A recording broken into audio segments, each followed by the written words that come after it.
Hey guys, welcome to Keep On Pushing TV. I am your host, Devon Harris. And yeah, you know what we do here? We share ideas and insights that are going to help you to live your absolute best life. We're challenging you, man. We're encouraging you to do that. And so if that's something you're interested in, you know what? You are in the right place. So again, welcome to Keep On Pushing TV. Our guest today is an amazing individual. Really, he's one of the coolest guys you'll ever meet. So much so that People magazine describe him as one of their 50 most beautiful people. I mean, who gets that kind of accolade, man? This guy is beautiful inside and out. And he has a long list of accomplishments just to boot, just so he can show off on the rest of us, right?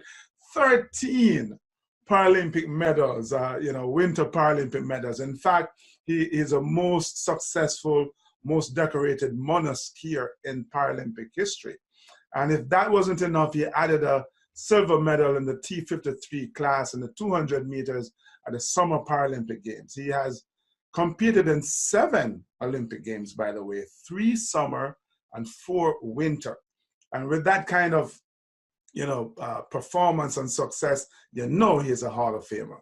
He was inducted in the Paralympic Hall of Fame. He is a giving guy as well. So he has founded the One Revolution Foundation. He describes himself as the first nearly unassisted paraplegic to climb Mount Everest. I'm taking some issues with that. We'll discuss that later on. But he got to the top of Mount Kilimanjaro. I mean, I can't even easily climb my stairs, and this guy is climbing Mount Kilimanjaro in a wheelchair. He's also an author. He has authored the book, Things I Want to Remember Not to Forget, and has also taught himself to draw and has illustrated his first children's book, Is It Lonely to Be a Four-Leaf Clover? I'm telling you, the amazing guy, and I'm so looking forward to chatting with him. So it's my honor, it's my pleasure to welcome to Keep On Pushing, Mr. Chris Waddell. Chris, welcome to the show, brother. Thank you, Devin. So nice to join you. Yeah, man, it's great to see you again. Let's go back a few months ago, Chris. We were in Buenos Aires, Argentina, attending an IOC forum. And we're at the hotel, and this bus rolls up to take us over to the registration area. And of course, it doesn't have a lift for someone in a wheelchair. And the rest of us are like, oh my God, we need to help this guy. And we're all offering help, because at the time we didn't know you're a badass. We didn't know you had climbed mountains. And you're like, no, I got this, And of course, you got yourself up into the bus. So, I have a 2-part question for you. I know you're working to change the perception of how people have of, individuals with some form of disabilities. And so how does it feel when someone feel that they ought to offer you some help when you know within yourself that you are more than capable of handling the situation? And 2, what advice would you give to someone like myself? Because I was one of the guys offering help, so what advice would you give to someone who has really good intentions but haven't spent enough time around people with disabilities to know how to really behave, so to speak? I think that, funny enough, one of the greatest gifts that we can give to people is the opportunity to help us, is asking for help. Which is really hard for all of us, because we're supposed to be so strong and fit and individualistic, and that we're not going independent, and that we're not going to need any help. But I think that can be a great gift.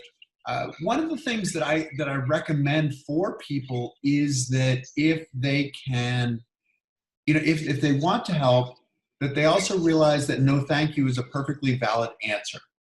Mm-hmm. I get this where, like if I'm at the supermarket and somebody wants to help me with my chair, hey, can I put your chair in the back? I'm like, well, first of all, if you put my chair in the back, then when I get there, then I've got to get out and I've got to crawl around to go get it in the back. And it really, in some ways it sounds awful, but it takes me more time Mm-hmm. to tell them how they can help me than it does for me to do it myself. And I think that some of it's just that there's a give and take, because really we do want to connect to people. Yeah. And by saying, hey, can I help you out? That's one of the most generous things that you can do. And for me, in some ways, saying, yeah, help me out, that's one of the greatest gifts that I can give. So we want to change that, but at the same time, we want to allow people to, to be in charge of their own lives too. Yeah, that makes a lot of sense, because even for, us able-bodied persons, every now and again, someone will offer help. You're on a plane, for example, and there's a shorter person trying to put their luggage in the overhead bin, and you go, I'll help you, or a woman, and she go, no, I'm fine. And you're right. I think we are able to more easily accept a no from a person who is able-bodied but maybe short, or a woman, versus a guy in a wheelchair. What do you mean you don't need help? You're in a wheelchair. But you're right. It's perfectly okay to hear no and respect, and be able to respect that the person is just fine. So thank you for that. By the way, how are you doing with your quest? What do you say? How are you doing with your quest to change perceptions? I think that the quest to change perception of disability is ongoing. Obviously, it's why I climbed Mount Kilimanjaro, because the picture of someone in a wheelchair doesn't fit with the picture of someone on the top of a 19,000-foot mountain. But it's an ongoing thing. And I think that disability in a lot of ways is an unchallenged bias or an unchallenged prejudice. People have their beliefs, and if those beliefs never get challenged, then they don't have to revisit those beliefs. And I think that it's our responsibility on a fairly regular basis to try to challenge those beliefs. Again, I have to agree with you wholeheartedly. Whether it's a physical disability that leaves you in a wheelchair, or maybe it's ethnic differences, or racial differences, religious differences. People tend to be very uncomfortable with the differences that they see outwardly. And you're right. Those of us who are quote unquote different have to behave in a way that's going to challenge the norm, the status quo. So you, for example, after your accident, you felt that that others saw you differently, and you wanted to change that. How did you get past that, though? And is that something that you're still working on? I suppose you are. I'm always still working on it. In the beginning, I felt like I was an educator, and I think that continues to this day. I went back to college 2 months after my accident, and my friends, knew that there were people in wheelchairs, but they hadn't had a peer necessarily who was in a wheelchair. And so, the questions: can I push you up this hill? Can I carry your tray in the dining hall? And open the door. What's the best way to do this? And in a lot of ways, I was trying to figure out what the best ways to do it, because I didn't know anything. Right. But there's a real responsibility to educate, and there's a responsibility for me in a lot of ways to having been relatively successful and in the public eye, to help those people who might have a more difficult time with it. Mm-hmm. To help people to be able to see the individual, and to say, hey, can I give you a hand with that, or can I do this, as opposed to, I get people, like you talked about the airport, I get people at the airport who sometimes come up behind me and start pushing me. I'm like, hey. Without even asking. What are you doing? And like, first of all, you need to ask me if you're going to do that, and don't just make the assumption. But I think that's part of it, and part of what we can do in the sports arena, television, these kinds of things, is to create a non and unintimidating kind of environment where people can see somebody with a disability and see them perform and go, oh, okay, maybe you can be really good at that. And then that's okay. And I think that that's a lot of what we have to look at. You've made an interesting point though about, going back to school and having your friends asking you, and it seems like it was a learning curve that, you being a new paraplegic and them having, never having a friend or someone close to them who was a paraplegic before, trying to figure out how to behave, you trying to figure out what it is that you can or cannot do, what your limitations are, and them obviously caring for you, wanting to help as well. So you're changing, working to change perception as much as you're doing that. And I would argue that, all of us have some kind of disability, not necessarily in the way that we understand the term disabilities. Some of us are, mentally, emotionally, maybe financially disabled, or maybe there are liabilities. That's another conversation. But as you work to help people change those disabilities, wouldn't you agree that a lot of that perception and the changing of that perception starts with us? I think it starts exactly with us. I mean, I think that oftentimes we are unwilling to address a lot of our limitations, of our personal limitations, and even people with disabilities, a lot of them will not self-identify as being disabled. Mm-hmm. And so, I think that part of it as a human being is we don't want to seem like we're not as powerful and able, and I think some of it's being honest with ourselves, and by being honest with ourselves, it makes it easier in a lot of ways to be honest with other people. Mm-hmm. Then we see them and go, oh yeah, no, I totally understand that, and it's not this, oh, I'm admitting that I'm weak, and it really is that I am admitting that I'm human, and that I'm fallible, and you go, Yeah. okay, all right, hey, guess what? That's something that we share.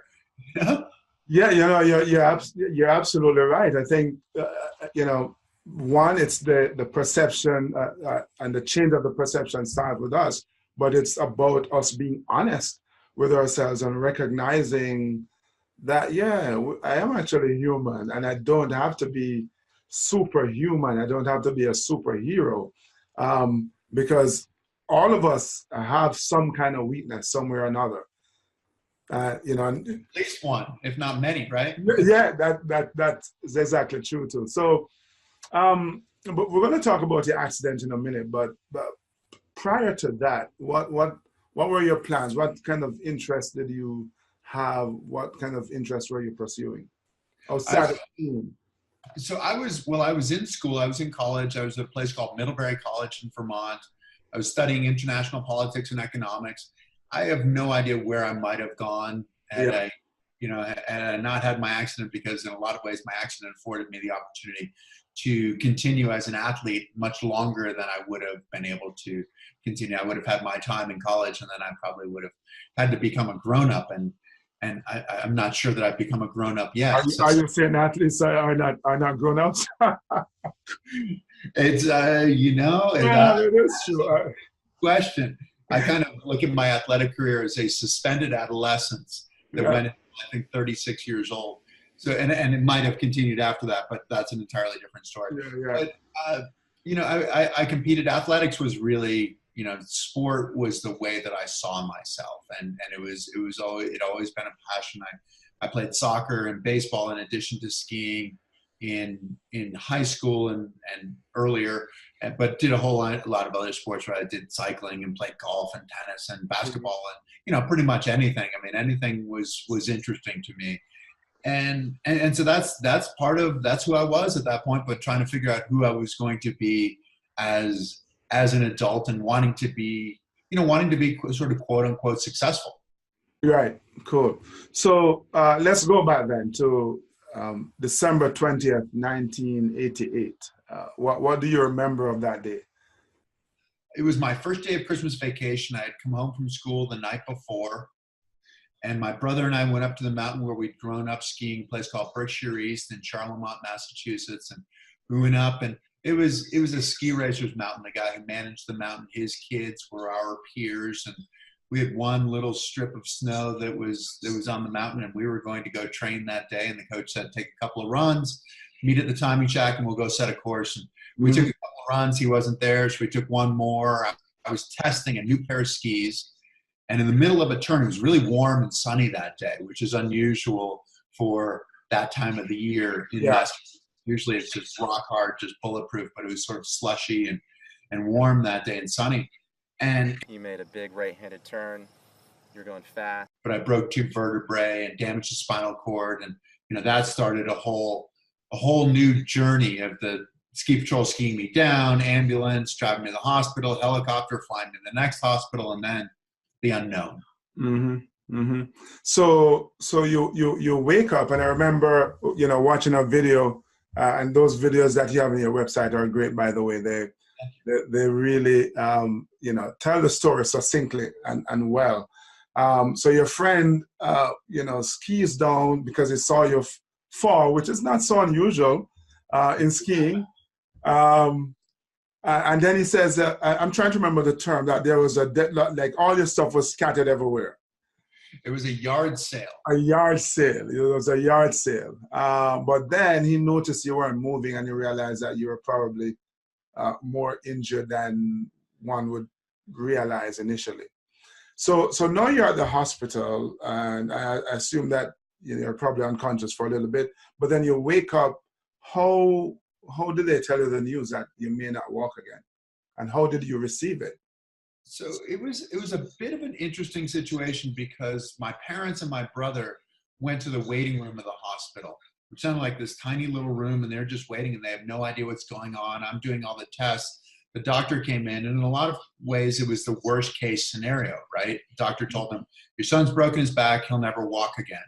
And then the doctor just left, and left them, sort of spilled this news in their laps and said, okay, here you go. This is it. And so it was really emotional for them, and it was so limiting in terms of its scope. It was a diagnosis, a prognosis, or whatever that was, this is what's happened and this is what will happen. And they didn't want to limit me in that way. So they sheltered me from that message. Nobody told me that I was paralyzed. And the reason they sheltered me is because they wanted me to make my own story, to create my own story, and not be limited by, hey, you'll never walk again. You're done. Your life is over. And so they sheltered me. And so I don't remember anyone telling me that I was paralyzed. And it afforded me the opportunity. And there's the ego of being an athlete, of like, hey, well, that might be the case for other people. Yeah, but I'm going to fix this. I'm not other people. Right. And there was a bit of that. And I thought, well, hey, I'm going to do this. I'm going to recover completely. And I didn't know what recovering completely meant. So I have to believe that certainly as an athlete and as someone who's been alive for, how old were you then? I was 20 at that point. 20, right. So you have obviously had some disappointments, some setbacks, but that had, at that point, had to be perhaps your biggest adversity. And so was your attitude, hey, this has happened, but you know what? I'm just going to beat this. It was the biggest adversity. And in a lot of ways, it was probably, if you're in sort of like the classic myth sort of thing, it was my death. And I died in some, I didn't die literally, but it was the death of who I thought I was. And it was a second chance. And it was a second chance to start over at 20 years old, having had many failures, successes along the way as a kid, but knowing that there were things that I would have done differently if I knew more. Yeah. And I was going to start over knowing a whole lot more. I was an infant effectively, but I had the knowledge of a 20-year-old. Yeah. Interesting. So you wake up in the hospital bed. You've kind of figured out that your legs aren't working as they used to, but you wanted to get active. So you mentioned you went back to school. Was it 2 months after the accident? You're back in school? I went back to school 2 months after the accident. that's where my life was. My life was at school. My friends were there. My future was there in a lot of ways as far as studying, doing whatever I was going to do next. I felt limited, and I felt worried about what I saw in the hospital. The hospital, it's for sick people. You're there for a reason. And it didn't seem like there was anything more than kind of, a bed with a remote, a television, and they're just, I had to get out of that situation. So a very limiting environment is how you saw it. Yes. Yes. Very much. So you wanted to be active. You're back in school. How did you arrive at a purpose other than just being active? The year before my accident, I was at a ski race. I went to a ski race, and it was a good race. It was in Vermont, but there were people from the U.S. team, from the Japanese team, from the Canadian team there, people who would go on to win World Cups. And there was a woman who was a one-legged skier there. And my first thought was, well, what's she doing here? Why is she here? And then I watched her, and skiing, like so many other sports, you often have your excuse fully armed and loaded before you even start. And, and her, from the outside, watching her, she had the attitude of, I'm going to fall down and I'm going to get back up and I'm coming for you. And I thought, that's the most pure athlete out there, not sort of dying with each failure, each fall, but knowing that that's going to be a part of it, and that the most important part is what you bring to starting over each time. And it's just, I thought she was scary. I thought she was scary because, you're in front of her and she's coming for you. Yeah. And that's amazing, because here it is that you are an able-bodied skier and you are drawing inspiration from a single-legged skier. Isn't that amazing? It is amazing, but it isn't amazing. I think that the sport and life in general, right, is about having our eyes open.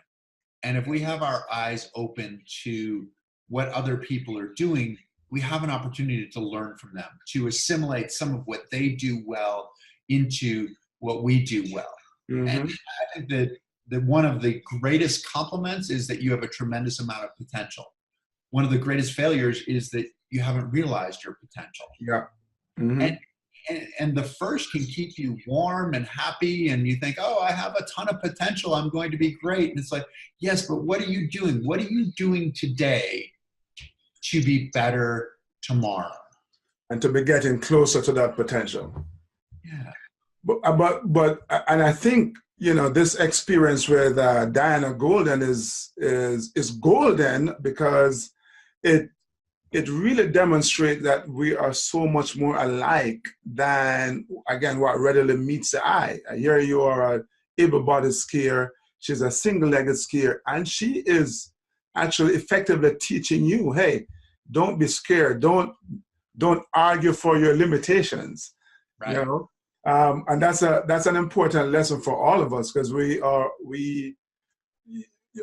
all approach life challenges, oftentimes, quite capable, because we are able-bodied, however you want to define that.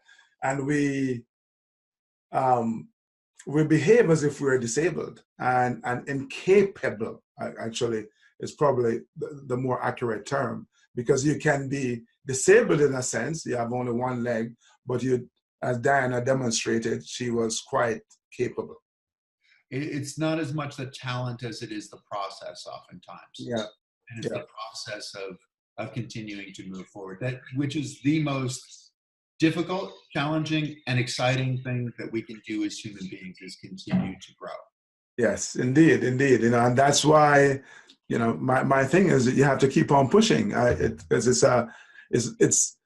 It's about the struggle, some of it, because there's a learning curve, but there's also about the growth, about expanding, recognizing that you do have this potential. Now, what are you going to do? How are you going to work on those skills that you need to have to realize the potential? It's one thing to have the potential. How do you realize the potential if you sit still and not push? And so you're active, you're inspired by Diana even before your accident, and you somehow ended up on skis. Talk us through that. Well, I was in a really lucky position. So I was ski racing at Middlebury College. My coach, Bart Bradford, was training with a junior development program, I think, out at Mount Hood, where you can ski. It's a ski field outside of Portland, Oregon.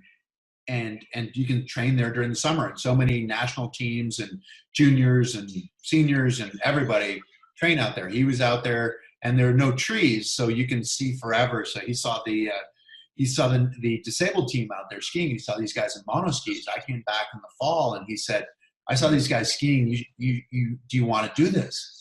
And I said, yes, of course, I want to do this. And he said, okay, well, we're going to buy your first ski for you. We're going to buy a monoski for you. I want you to continue to be part of the team. And that was the process. It showed up. He and I and the assistant coach went out to go ski that first day. It was 3 days short of a year of the first anniversary of the accident. So my accident on the 20th. This was September 17th. In the middle of exams, I took a little time off from studying, went out to ski, and I thought I'd just go out and ski. I thought, oh, okay, well, this is what you do. And I just, I was just falling all over the place. I had absolutely no idea how to do it. But it was my start. That's interesting. So would you say then there was a steep learning curve getting back on skis from going, obviously, two-legged skis to being a monoskier? There was a relatively steep learning curve. When you're in it every day, it doesn't seem nearly as steep. I was able to be able to ski sort of top to bottom without falling. Mm-hmm. I don't know if I'm saying skiing. I was able to make it from the top to the bottom without falling. On skis. And I started racing again probably another week or week and a half after that. But it took me a good solid 3 years, 4 years to feel like I was actually good. And that was skiing every day during the winter. It was skiing a month during the summertime. It was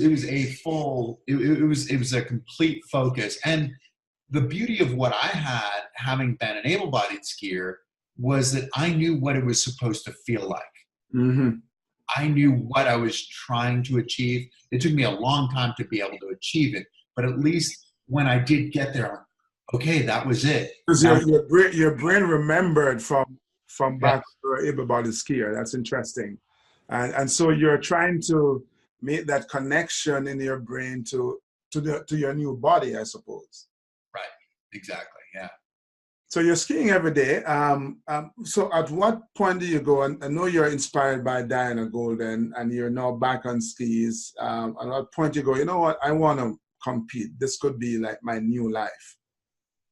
I knew from having seen Diana that I wanted to compete, and that in a lot of ways I wanted to be the best in the world. Sometimes we look at our lives as kids and we think, oh, well, I'm doing this and I'm an athlete and it's what I'm doing, and the clock kind of starts ticking in some ways, and I felt like I got to approaching the end of my skiing career and had never really let myself dream.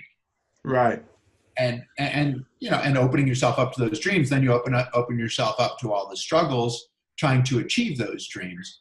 But I hadn't done it. I felt like there was a fair amount of natural talent, and I hadn't done as much with the natural talent as I'd wanted to. Seeing Diana, I said, I want to be the best in the world, but I want to do things that nobody thought were possible. I want to stretch people's imagination, which was the thing for me as an athlete. But then it was also, in a way, stretching everybody's imagination with regard to disability in general.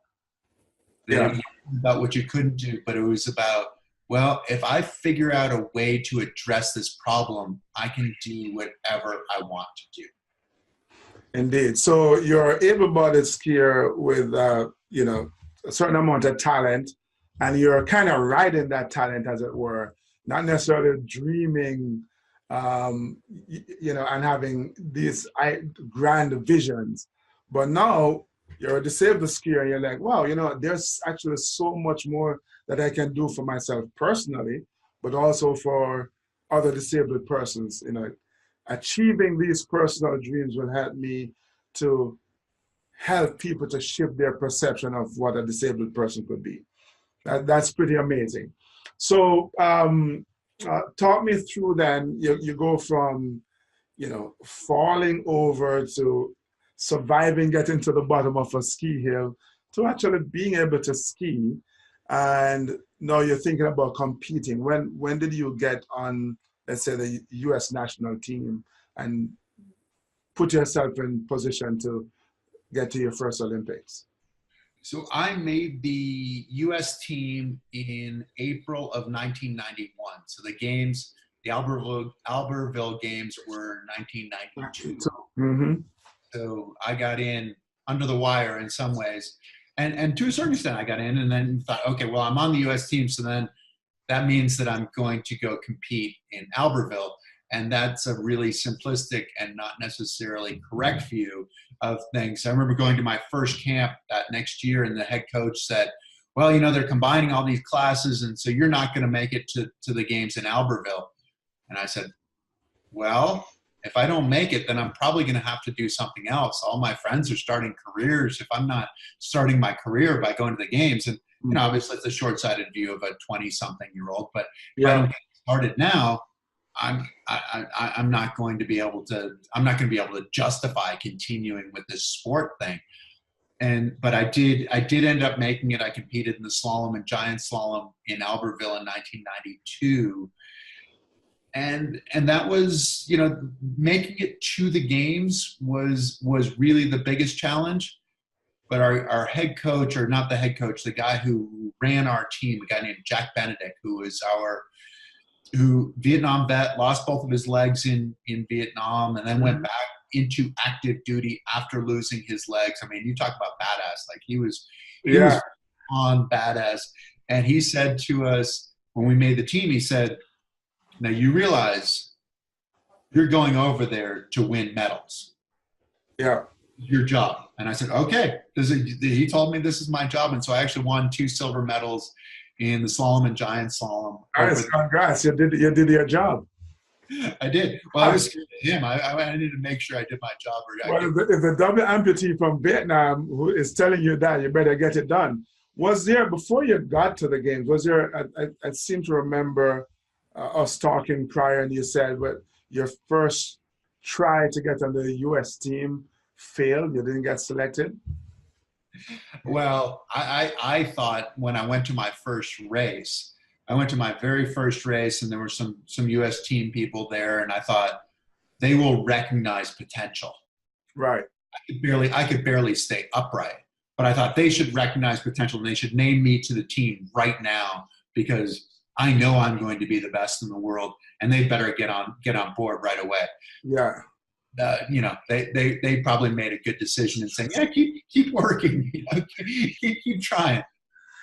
Yeah, that's kind of interesting. I was having a conversation earlier, and it's actually in sync with this, where we're talking about people and them being delusional. They think that they have these dreams of grandeur. It's not that they don't have the potential, but they haven't yet put the work in to achieve those. Because I think we all have to be delusional somewhat to think that some of the things that we want to achieve, we can possibly achieve. But then there's still a process, right? You still have to push yourself from where you are to where you need to be or get to in order to achieve those dreams of grandeur. The delusion creates the sense of excitement, those dreams. Where do you want to go? You need that dream because it pushes you through when things get difficult. Mm-hmm. Dream and you think, oh, this is going to be it. This is going to be great. I can imagine myself on the top step of the podium. I can imagine myself transforming the world with my performance. And then you have to go start and you fall over and go, okay, let's still imagine that, but let's figure out how to get this balance thing down first. Yeah. And I think that's what's really important, is figuring out what are the intermediate steps that we have to do along the way, and can we enjoy that process and that failure as part of the process that is getting us to those dreams. Because if we just realize those dreams right away, they'd be so hollow. You're absolutely right. It would be a very shallow life. I mean, if you just think about people who are handed things, even a child who's just handed a toy that there's no real appreciation for it, when you're handed things, but when you have to struggle, when you have to sweat and bleed in order to get there, right? There's so much more. I often describe my training as, wow, there are times where it's like, why am I doing this? Because I feel like I'm going to die, right? But then at the end of even that training session, oh, that was fun. I don't know, it's that's a warped thinking, right? But I think it's also true in terms of achieving other goals. It's the end result is that you're right, that delusion that keeps the excitement. Like, wow, it's like that mirage when you're in the middle of a desert and you go, oh my God, there's water over there. Let's keep going. And it gives you that energy to get going, to keep going. But you have to keep going. You have to make the effort. Otherwise, it doesn't happen. So perhaps, well, it's obvious that you had the potential. You saw it in you when you looked in the mirror, but you obviously hadn't done the work for other people to see it yet. And they recognize that. So otherwise, who knows if you would have won 13 medals. Exactly. So that's for sure. What would you say, apart from, doing your job, going there to win medals, what are some of your best, Olympic memories? What are those moments that stand out in your mind? The moments, some of it is that you've worked so long to get to that point. And so opening ceremonies oftentimes are some of the greatest moments. The two that I look at were one in Sydney, which was 2000, was just absolutely spectacular. It was my second Summer Games. And just coming into that stadium and it was just throbbing with excitement. I mean, it was like you were in front of a gigantic speaker and you can just feel all this excitement coming through. And that was like, hey, we're so happy that you're here. And I'm like, yeah, I'm happy that I'm here too. And it was really cool because then you feel like, okay, now it's time to just go and perform.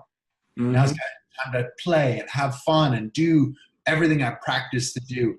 So Sydney and Salt Lake was my games at home here in New York City. And so that was 2002. And it was the same kind of thing where it was 50,000 people in the stands. And you think, this is absolutely incredible. And I think those are some of the really big moments, or just when the world gets a chance to see, because you know how it is. Sometimes you're competing and there are 4 or 5 people watching you. Yes, you could have been in your backyard for all the world cares. It's true.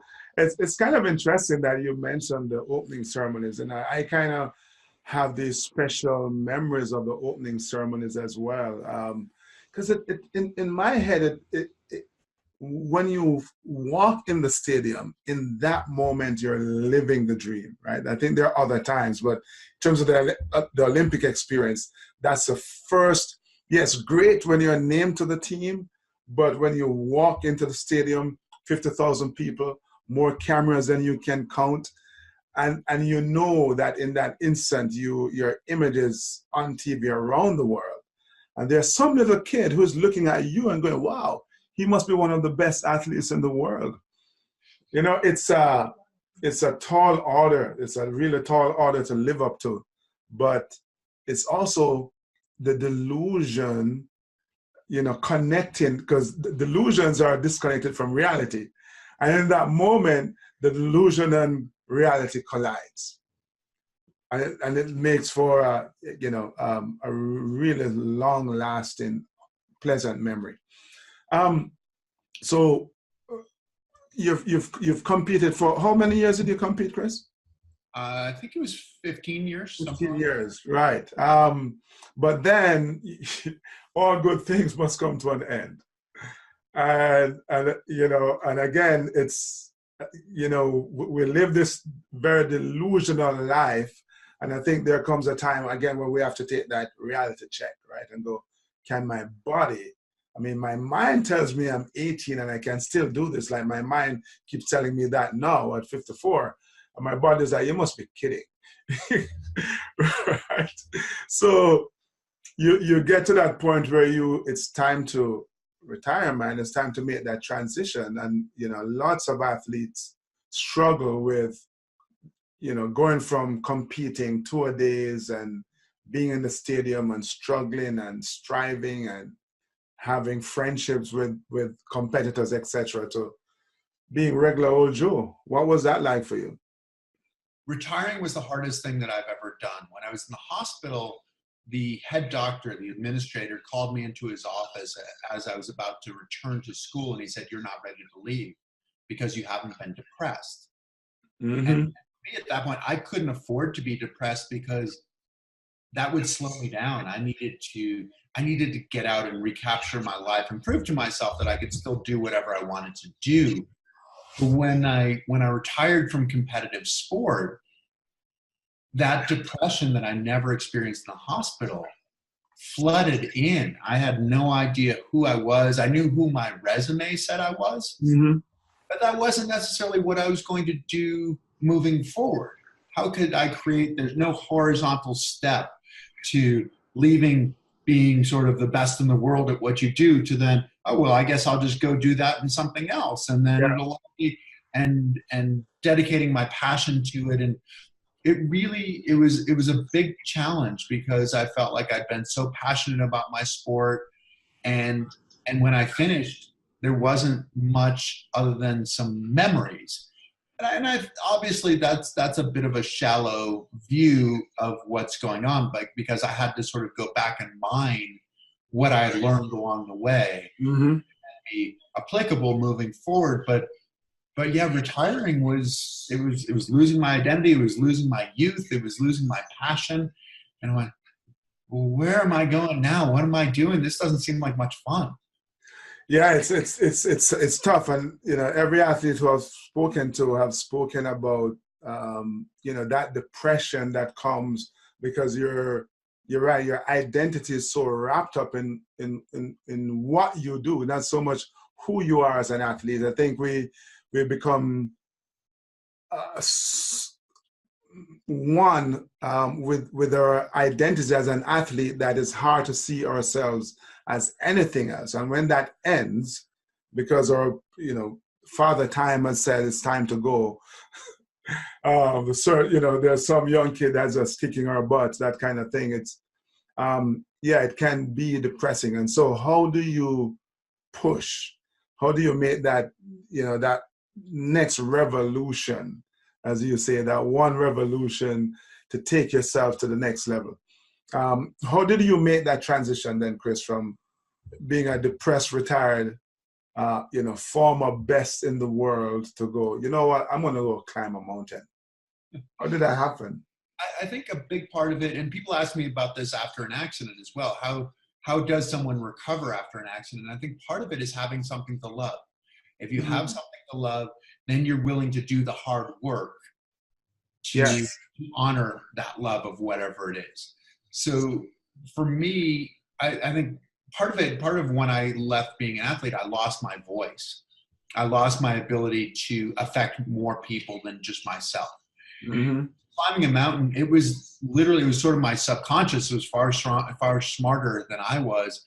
I had an off-road hand cycle, and I was riding this one-off hand cycle up a hill and then down a hill, this mountain bike trail. And on the way down, this thought literally just tapped me on the shoulder and said, "You should climb Mount Kilimanjaro." And I was kind of looking around. I had no idea where this thought came from. And that seems like it makes sense because we're all climbing a mountain in some way.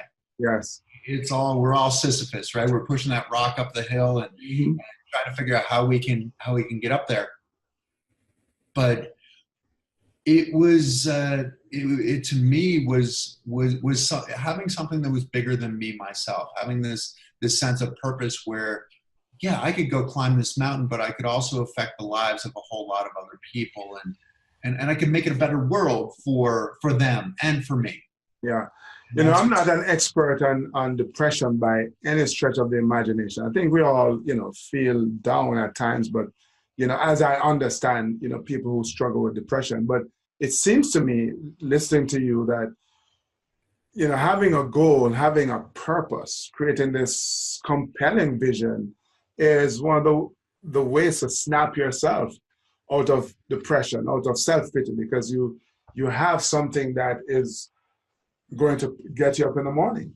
You're gonna be excited about getting up, not knowing, because it's never a guarantee that this thing that you're now chasing is actually going to be fulfilled, but that delusion again, right?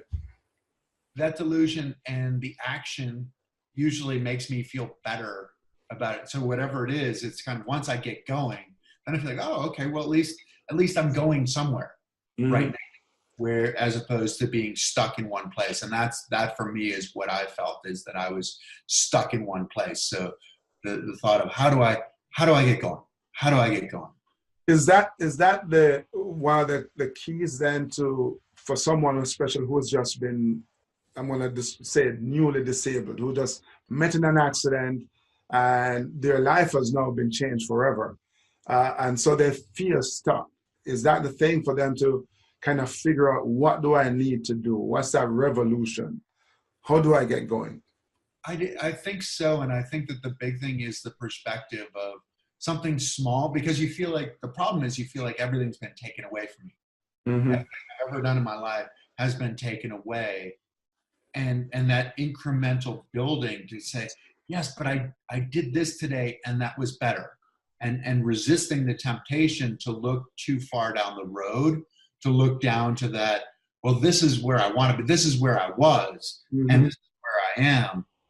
Okay, yeah, that's there, but I can only manage this right here, this little bit of improvement, and being okay with that. And I think that that's part of what we have to remember, is that a little bit of improvement every day adds up at the end of the week, at the end of the month, at the end of the year, at the end of a couple of years. And right, if we show up every day, we're going to get better.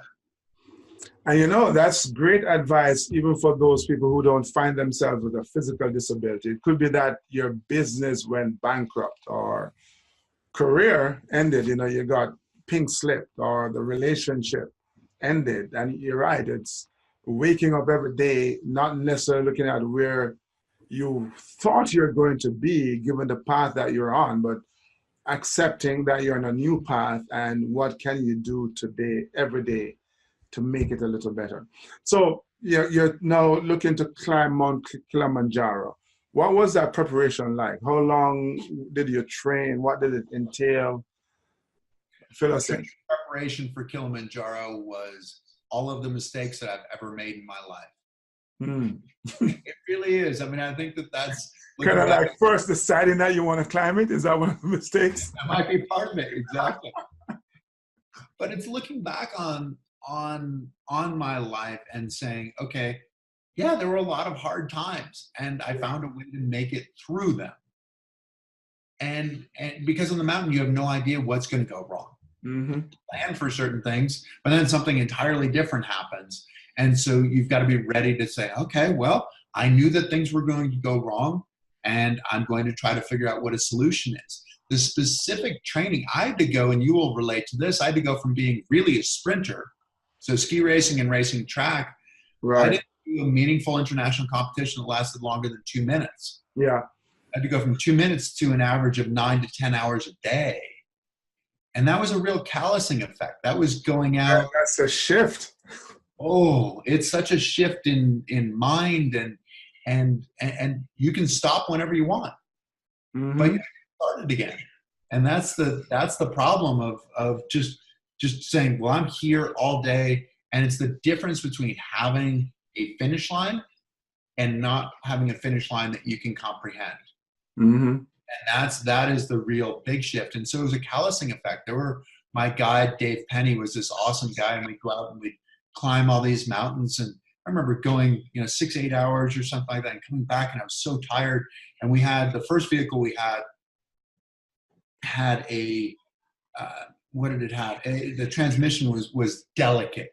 Right. So it was a regular pedal bike, but arm pedal bike, but it was delicate. And if I went too hard in the beginning, and if I really tried too hard instead of just kind of maintaining this constant effort, I could knock the chain off or break the transmission. And we were about a mile from his house, and I thought, I should just break this now, because I don't know that I can make it back there. I said, no, not the process. The processes keep going. But then to do that kind of thing where I was so tired that I didn't think I could get to this place, to his house that I could see, and then go out the next day. And so it was this callousing where you build up the calluses and your body goes, all right, so this is what we're doing. Okay, we'll figure it out. So that's sound advice for all of us, Chris, who want to climb our own Mount Kilimanjaro. We have to make that shift and go through the process of developing that kind of callousing effect. So talk us through the climbing of the mountain from all the way to the top. How did that work out for you? Kilimanjaro is a really interesting place in that it is 3 degrees south of the equator and has snow on the top. Yeah. You start at about 6,000 feet at the gate, and you start in a rainforest. So it's a rainforest. It's it was not raining while we were there, but it's really lush. And then you leave the rainforest, which is bizarre because it's a line across the mountain. I mean, it's like leaving a door. And you leave the rainforest, and you go into the heathers, the moors, and then the high desert, and then you finish on what they call an Arctic climate zone at the top, where they have snow, where there is this snow cap on the top of the mountain. So absolutely bizarre. 5 days of what was it? For me, it was 3 days of climbing up to 15,000 feet. Mm-hmm. Doing about 1,000 meters a day. It was about 9.5 miles a day in terms of the actual distance, but about 1,000 meters, about 330 feet or whatever of vertical distance. Vertical distance, yeah. Each day. And then the last day was about 3 miles. So much shorter, but it was about 4,200 feet of vertical. So another 900 feet. So shorter distance, more vertical. Yeah, way more difficult. Steeper, looser. And so that was really the big challenge for most of the climbers, most of the trekkers.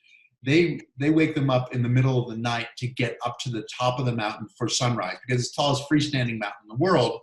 So sunrise is spectacular. You get up to the top. Oh, wow, you can see the sun rising like off the horizon. I guess I wasn't there actually for sunrise. Right.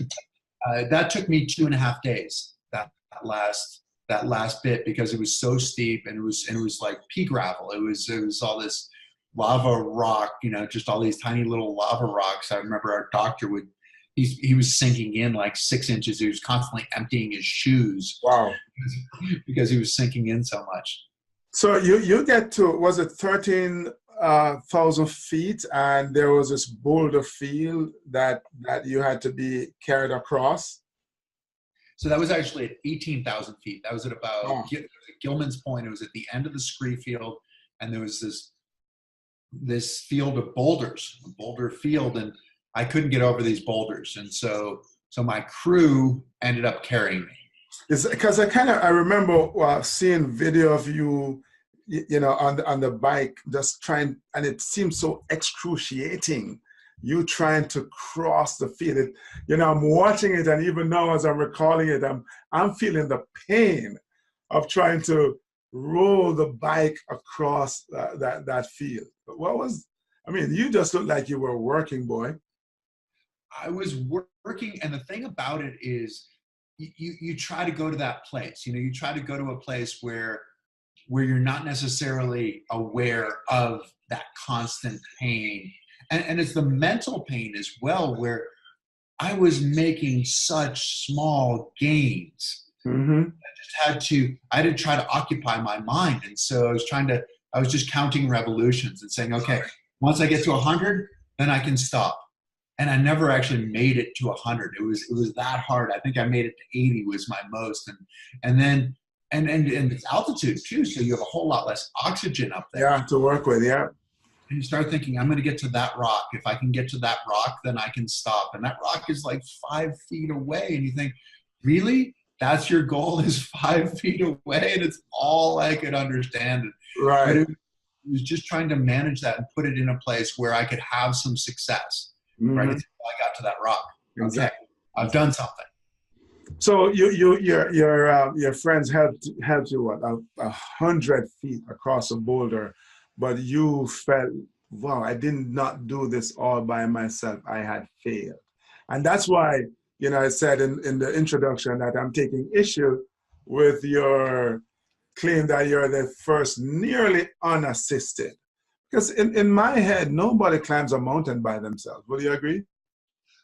I would agree now. I would agree now. Yes. My goal when I started out was to be the first nearly unassisted paraplegic to summit Kilimanjaro. And I felt like I needed that shock to make people see me differently, to see that potential. And in some ways, this is where we attach to our heroes, right? So I look at like Roger Bannister breaking the 4-minute mile. Nobody thought that was possible, and he broke it, and people went, well, I guess it's possible, and he didn't die.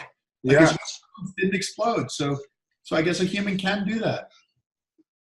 And that for me was what I wanted to do. That was my main goal, was to find a way to really shock the population. Funny, what happens when you do these things is that you end up learning more yourself. I wanted to shock them. I shocked myself into thinking, really, the greatest thing that I can do is share this experience, that I can share it with my team. And that actually makes me part of the group, because I wanted to shock people into letting me be part of the group. But letting people help me was actually my biggest way to be part of that group. Yeah, absolutely right. I mean, you brought up Roger Bannister, which, one of my heroes as well, because in high school I ran 800 and 1500 meters, and so I've known his story forever. But here it is that you, as a paraplegic, you're looking to climb Mount Kilimanjaro, and your initial goal was to do it unassisted, feeling badly because you were helped 100 feet. Whereas the truth is that even the able-bodied people weren't climbing the mountain by themselves. No one person went for a hike in the mountain and got to the top just by themselves, right? There are others there. Roger Bannister, yes, he was running track, but he didn't break that mile marker by himself either. I mean, he had a coach that he was working with, and then within the race, they had pace setters that pulled him along, right? So the truth is, an important lesson for all of us, man, is that no one person succeeds by themselves. I mean, it definitely starts with you, but it doesn't end with us alone. And I know that when you got to the mountain as well, you got a chance to share that experience as a paraplegic person with an amputee who was climbing Kilimanjaro for the first time. Yes. So Tajiri was a porter on the mountain. He got caught in a rock slide and lost his leg as a result of this rock slide. And that was his livelihood. And it's a good livelihood. And he was working his way up and would potentially eventually have been a guide and would have made more money and all of that. But he lost all of that in this rock slide, and we helped him out a little bit. We gave him a new prosthetic leg that fit him better. He trained really hard, though. I mean, it's not like we did everything for him. He had to go out and make this happen. And he was the first African amputee to make it to the top of Kilimanjaro. Yeah. And we're trying to affect a change within our world here in the U.S., but he's trying to do a similar kind of thing in the African world. Yes. And to me, that was something that was really pretty cool, to be able to share that with him and to see how much he could change. One, how he saw himself, how a lot of other people saw him. He's working now for the guide service, and so he's and not doing specifically guiding on the mountain, but more office type stuff. But finding an occupation that helps him support his family. Yeah, and really buying into a bigger purpose as well, because of what you did and what he's done. He's been able to change not just the perception of the rest of us in terms of how we see people with disability, but how people with disabilities see themselves, right? I'm sure people are saying, man, if he has one leg and he can climb Kilimanjaro, if that guy can go up there on a bike, then there's some stuff that I can do as well. So, Right. so you do that, and now talk to us a little bit, Chris, about the One Revolution Foundation. So One Revolution, our mission is to turn perception of disability upside down. To me, that started with Kilimanjaro, because somebody in a wheelchair is not supposed to be on the top of a 19,000-foot mountain. Hopefully it changes the question from, or the comment from, oh, that's too bad, to a question of, well, what do you do?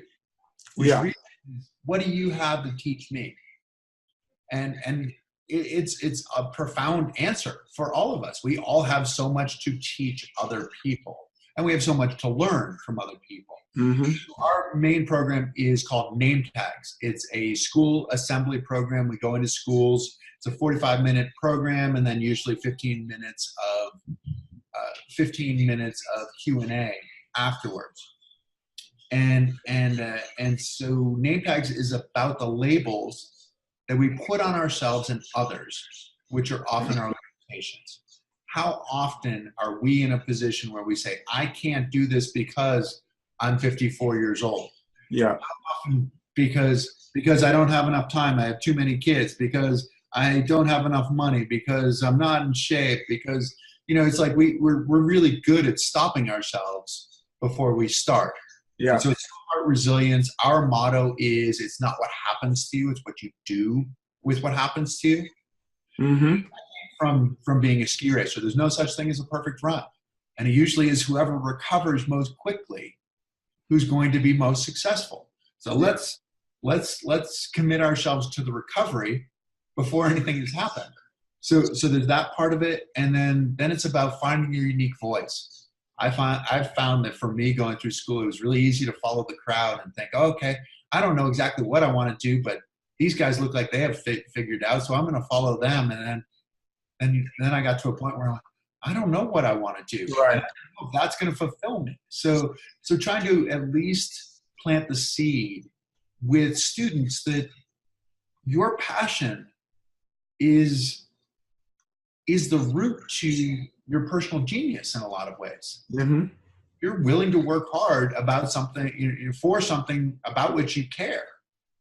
And so how can we figure out how to at least open your eyes to, that's something I want to do. Everybody else might not want to do it, but that's something I want to do, and I'm going to learn more. And it might not be that you become the next Picasso or something, but it might be that you learn a whole lot about that, like you did in sport, where then it's applicable to something else. You learn how to learn. But that's a term I use all the time as well whenever I speak to kids, right? You learn how to learn. I think that's what we have mastered as athletes. You know, we've learned how to learn, and that has allowed us to grow. And so, yeah, kudos on the One Revolution Foundation. Kudos on the name tags, because as we said earlier, you know, we all have this potential. And unless you're going to start with you changing your perception, you know, not taking on those labels that society wants to put on us, whether you are in a wheelchair or not. Like, we all have these disabilities. We should acknowledge them, but not own them. And so when you're able to do that, my man, you do create a new name tag, and you're able to make that one more revolution, as tedious and as painful as it might be, and it might seem like you're only trying to get to 5 feet. I mean, that 5 feet is could be the difference in, you know, how your world turns out. And so kudos, Chris. It's been awesome, man, because, you know, so something tragic happened to you, but your life didn't end up as a tragedy, because you determined that it was not what happened to you, but how you respond to what happens to you, that in the end is important, right? And you embody that, my friend. And I'm so grateful that you're able to, you know, find that voice, that you're able to take it to the world, you know, certainly through your athletic career and, you know, climbing mountains now, working with kids through your books. And of course, we can't forget, I don't think I mentioned it before, through your work as a motivational speaker as well, you get to share those stories and inspire, you know, people all over the place. So tell us, where can we find you for those people who want to hear more about, you know, how they can get through a tragic situation and make sure that their life isn't a tragedy, how they can embrace this philosophy of, hey, stuff is going to happen, but it's not what happens to you, but how you deal with it. Where do they find you, Chris? So they can find me in a variety of different places. My for-profit company is chriswadellspeaking.com. So ChrisWaddell speaking.com. One Revolution is one-revolution.org. And then they can also follow me on Instagram. So it's Chris Waddell Living It with underscores in between each word on Instagram. And that's where, you know, getting a lot of photos and trying to figure stuff that I think motivates me every day, you know, and I think no matter who we are, we need that motivation. And sometimes it's a matter of finding it from somebody else. Sometimes being a teacher, being in a position where you've got to give it to somebody else, you give that motivation. You have to find it, and sometimes that gift that you give to somebody else is the gift that you give to yourself, and you go, all right, that thing I said to that person, I should do it myself. So exactly. Yeah. So folks, chriswaddellspeaking.com, onerevolution.org, and Chris Waddell Living It, right? Living, exactly. Listen, man, I mean, what we're sharing with you today is not something that Chris read in a book. It's what he's doing, it's what he's living.